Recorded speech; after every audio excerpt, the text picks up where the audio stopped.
pengembangan sumber daya manusia organisasi. Pertanyaan yang muncul, mengapa manusia itu berorganisasi? Dan apa itu organisasi?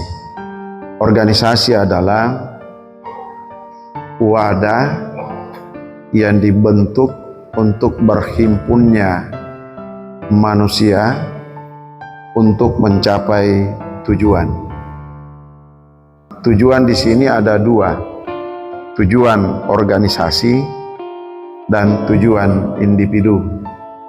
Nah, kalau ditanya mengapa manusia berorganisasi, ingin berorganisasi aktif, tujuannya adalah untuk memenuhi kebutuhannya, untuk memenuhi tujuannya. Dengan demikian ada dua yang ingin kita capai di dalam mewujudkan di dalam organisasi. Yang pertama tujuan organisasi dan yang kedua tujuan individu. Ada lagi pertanyaan, kenapa manusia itu tidak semua bergabung dalam organisasi? Indikator yang menyebabkan tentang itu. Yang pertama, kurang memahami pentingnya organisasi. Yang kedua, merasa kebutuhannya tidak terpenuhi dalam organisasi itu. Ya, jadi ada yang tahu pentingnya organisasi, tapi setelah dia lihat kebutuhannya tidak terpenuhi dalam organisasi itu. Nah, disinilah pentingnya bagaimana manusia itu ditingkatkan potensinya. Jamaah sekalian, kalau kita ngambil contoh organisasi Islam, misalnya Al-Irsyad, Wahdah, dan Muhammadiyah. Mohon maaf saya mengambil Muhammadiyah. Muhammadiyah itu organisasi yang disebut adalah Muhammadiyah adalah organisasi Islam yang bertujuan untuk menegakkan dan menjunjung tinggi agama Islam sehingga terwujud masyarakat Islam yang sebenar-benarnya. Ya, ini tujuan. Jadi Muhammadiyah adalah organisasi Islam. Nah, bagaimana? Apa yang ingin dicapai dalam organisasi itu? Ialah untuk mewujudkan masyarakat Islam yang sebenar-benarnya. Nah, di mana masyarakat Islam yang sebenar-benarnya itu? Kalau faktor subjektif pakai dalam mendirikan Muhammadiyah, itu terbaca di surat Al-Imran ayat 104 dan 110 yang saya bacakan tadi. Wal takum minkum ummatu yad'una ilal khair wa ya'muruna bil ma'ruf wa yanhauna 'anil munkar wa ulaika humul muflihun. Ya, hendaklah kalian membentuk suatu organisasi agar Anda bisa melakukan amar ma'ruf, menyeru kepada yang ma'ruf, mencegah orang melakukan pelanggaran-pelanggaran atau mungkar agar kalian beruntung. Nah, apa tujuannya itu? Kenapa Ahmad Dahlan mengambil ayat ini? Ialah bahwa orang untuk bisa beruntung, kata Allah, syaratnya ada 3. Ya, jadi tugas kita manusia ini di atas bumi 3. Ya, yaitu mengajak orang kepada kebaikan, menyeru kepada yang ma'ruf, mencegah berbuat kemungkaran. Nah, di ayat 110 Ali Imran itu penguatan, penambahan. Kalau di sini masih bersifat umum, tapi di ayat 110 itu kuntum khaira ummah. Ya, jadi umat Islam itu adalah sebaik-baik umat. Ta'muruna bil ma'ruf wa tanhauna 'anil munkar wa tu'minuna billah. Jadi orang Islam itu menurut ayat ini adalah menurut Allah adalah sebaik-baik umat, diturunkan di tengah-tengah manusia, ta'muruna bil ma'ruf, mengajak orang untuk berbuat baik, wa tanhauna 'anil munkar, mencegah orang melakukan perbuatan-perbuatan dosa, wa tu'minuna billah, dengan memperkuat keimanan kepada Allah. Jamaah sekalian, kalau kita berlandaskan pada ayat ini, sebenarnya manusia itu wajib berorganisasi. Kenapa? Kenapa manusia wajib berorganisasi itu? Tadi ada tujuan toh. Satu, manusia adalah homo hominis socius. Manusia adalah makhluk sosial yang saling membutuhkan antara satu dengan yang lain. Yang kedua, manusia punya keterbatasan, sehingga tujuannya bisa dicapai dengan baik apabila membutuhkan bantuan orang lain. Yang ketiga adalah untuk mendapatkan ekonomi atau kesejahteraan hidupnya. Nah, pertanyaannya misalnya kita di organisasi Islam termasuk Muhammadiyah. Ya tadi, mengapa orang itu tidak aktif di Muhammadiyah? Karena merasa tujuannya tidak terpenuhi. Nah, tujuan manusia itu kan ada dua. Tujuan yang bersifat fisik, tujuan yang bersifat rohani atau jasmani dan rohani. Kalau menurut teorinya Maslow, tujuan manusia itu, kebutuhan manusia ada 5. Yang pertama adalah kebutuhan fisiologis. Manusia butuh makan, manusia butuh minum, manusia butuh biologis atau seks. Itu kebutuhan dasar yang paling pertama. Makan, minum, seks. Nah ini kan, kalau tidak makan manusia mati. Berarti kebutuhan penting toh. Kalau tidak minum manusia mati. Kalau tidak tersalurkan biologisnya, seksnya, minimal setengah mati. Kan gitu kan? Ya. Makanya ada yang kawin lebih dari satu, yaitu untuk kebutuhan itu. Karena belum tidak sanggup kalau cuma satu. Ya, jadi kalau merasa tidak sanggup cuma satu, ya tambah. Dan gitu, itu sebenarnya maknanya di situ. Yang kedua, manusia butuh rasa aman. Nah, orang-orang tidak mau aktif di organisasi itu karena dia tidak merasa aman di organisasi itu. Ya. Nah, kan ini ada organisasi partai politik.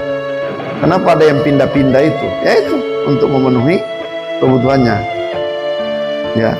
Nah, sekarang kita kembali kepada apa intinya itu.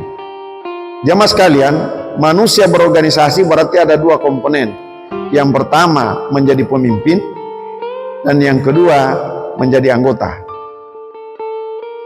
Nah, saya tidak banyak mengambil menjadi anggota ini. Saya coba mengangkat mengapa kita di raker ini, di pengajian ini lebih menekankan pengembangan SDM itu. Kita punya waktu, diberi satu waktu khusus selama 3 jam untuk membicarakan. Muhammadiyah mengambil peran untuk menciptakan bagaimana peran strategik kepemimpinan Muhammadiyah. Nah, di forum itu diambil contoh bagaimana Kiai Dahlan itu menjadi pemimpin. Ya, mungkin kita pernah melihat filmnya. Satu, bagaimana Pak Air Fahrudin itu menjadi pemimpin di Muhammadiyah. Ya, jadi apa itu pemimpin? Kemampuan seseorang mengajak, ya, mengajak, ayo nyumbang. Itu mengajak itu, Pak. Membimbing, setelah menyumbang dijelaskan apa hikmah dari menyumbang itu. Nah, itu dibimbing. Memotivasi, bagaimana supaya dia semangat berimpak, bersedekah. Ya toh? Kemudian dinilai, kita beri reward atas upaya-upayanya itu. Tugas pemimpin itu seperti itu. Ya, mengajak, membimbing, menilai, memotivasi, menilai. Nah, oleh karena itu menjadi pemimpin, mohon maaf, pemimpin itu beda dengan kepala. Pemimpin itu lahir dari anggota.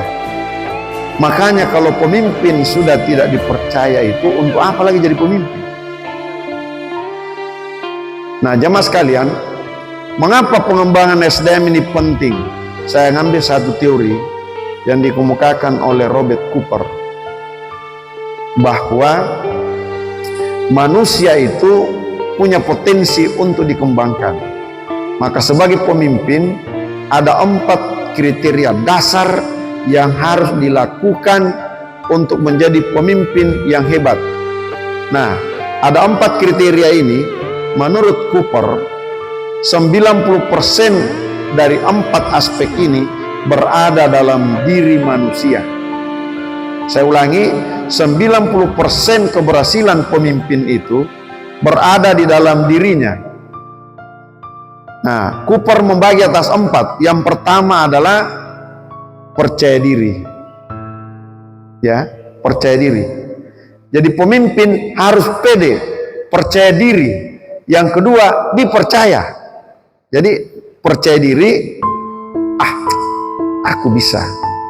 Kenapa dia bisa, saya tidak? Nah, itu kan percaya diri. Aku mampu. Ketika Pak Haji Yusuf Polapa itu mendirikan Darul Arkam kemarin, itu semua mengatakan Papi Polapa itu luar biasa, harismanya tinggi. Dan Darul Arkam begitu kelihatan tua, ada orang bilang mengatakan Papi Polapa sudah tidak ada, masjid ini susah dibangun, susah diperbaiki. Ya, itu berada trust masyarakat kepada Papi Polapa dan menganggap karena harismanya Papi Polapa itu, sehingga menurut orang yang sangat yakin kepada itu, tidak ada, belum ada penggantinya itu. Tetapi setiap pemimpin itu ada masanya, dan setiap masa pasti akan berakhir. Maka lahirlah pemimpin-pemimpin yang lain. Ya, ketika PWM periode kami ini mendirikan ya Darul Arkam yang awalnya cuma kubahnya direhab, lalu kita bongkar dan kita bangun seperti sekarang ini. Apa itu? Aku bisa, kita bisa, percaya diri. Jadi pemimpin kalau kepercayaan dirinya bagus, itu adalah modal utama. Yang kedua, energi. Ya, pemimpin harus punya energi. Energi itu semangat. Energi ada 2. Energi itu adalah kekuatan. Tapi yang dimaksud energi di sini ada 2, energi fisik yaitu sehat, dan energi non fisik itu apa? Energi itu ialah kedisiplinan. Yang kedua, komitmen. Yang ketiga, kesungguhan. Yang keempat, visioner. Yang kelima, cita-cita. Jadi kalau kita sudah memutuskan A, maka energi kita bagaimana supaya A itu bisa terwujud. Maka A ini akan bisa dicapai kalau langkah yang ketiga ada menurut Cooper, yaitu visi. Visi masa depan. Bagaimana memperkuat organisasi ini.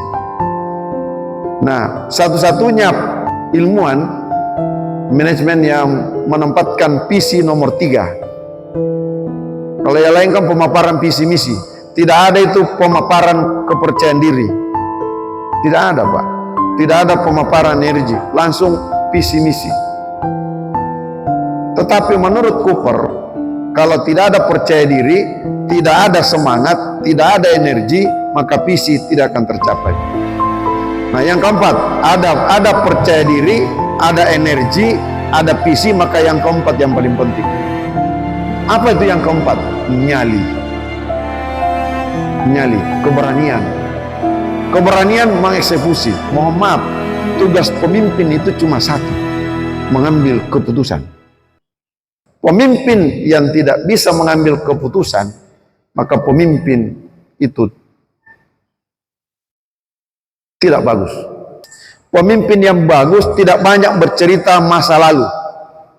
Tapi pemimpin yang bagus dalam mengambil keputusan selalu pikirannya prospektif. Berpikir orientasinya ke depan. Nah, inilah jamaah sekalian yang dibutuhkan di Muhammadiyah. Kenapa?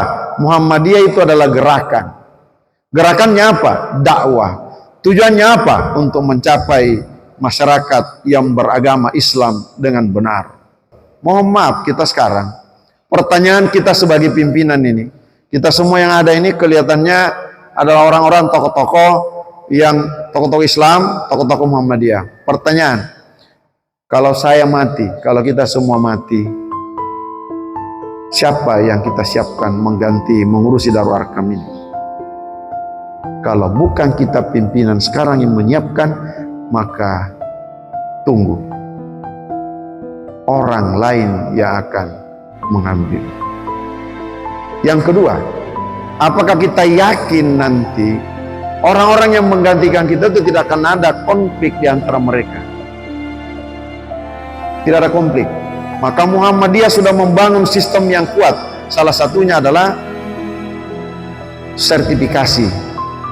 Ya, kenapa Muhammadiyah itu bisa diukur kekayaannya, Pak? Bahwa Muhammadiyah itu punya kekayaan lebih dari 1000 triliun. Karena seluruh aset Muhammadiyah itu tidak ada atas nama perorangan. Semua atas nama majelis perserikatan, atas nama majelis wakaf. Yang berikut, kan regenerasi kan ada 3 toh. Kaderisasi ada 3, turunan dari kita semua itu kader, kemudian dari amal usaha, misalnya Utas Muhammadiyah banyak orang-orang yang masuk di situ, nanti di dalam harus Pak Ketua BPH ini yang paling bertanggung jawab memberi nomor baku, dan kita ada 5 orang Kristen, 4 orang Kristen, 1 Bali Hindu, itu diberi kartu anggota Muhammadiyah, Pak, sebagai dosen. Orang-orang NU juga di situ banyak, orang Wahda juga banyak di situ. Tapi bagaimana caranya masuk kepada kita itu dan rasa memiliki perserikatan itu dan tahu bahwa ini adalah milik perserikatan, maka kita harus mengkader dia, membina dia agar tahu bahwa ini adalah milik perserikatan. Pimpinan-pimpinan Ortom sekarang itu punya tanggung jawab yang besar melahirkan regenerasi kepemimpinan. Maka inilah potensi ini menurut Badan Pendidikan Kader, syarat utama sekarang itu adalah seluruh pimpinan baik di amal usaha atau pimpinan perserikatan harus ikut Baitul Arkam dan harus ikut Darul Arkam untuk penguatan sumber daya insani, sumber daya manusia. Jamaah sekalian, kemajuan suatu organisasi, kemajuan Muhammadiyah, mohon maaf, tergantung dari style pimpinannya. Style pimpinannya itu, strategi dari kepemimpinan setiap periode. Sekarang kota 13 orang di bawah komando Pak Haji Dr. Romi. Bagaimana 5 tahun ke depan itu untuk membuat karya-karya monumental, mempertahankan yang ada, lalu meningkatkan kapasitas dan kapabilitasnya manusianya dan kapasitas amal usahanya. Ya, minimal kita mempertahankan. Jadi stylenya Pak Kadin tidak sama dengan stylenya Pak Romi, stylenya Pak Romi tidak sama dengan stylenya Pak Arpan. Tapi kita ada kepemimpinan kolektif dan kolegial. Bagaimana style dari 9 atau 13 orang itu jadi satu kekuatan. Satu kekuatan, dan itu butuh kaderisasi, Pak. Itu butuh Baitul Arkam, butuh pengkaderan.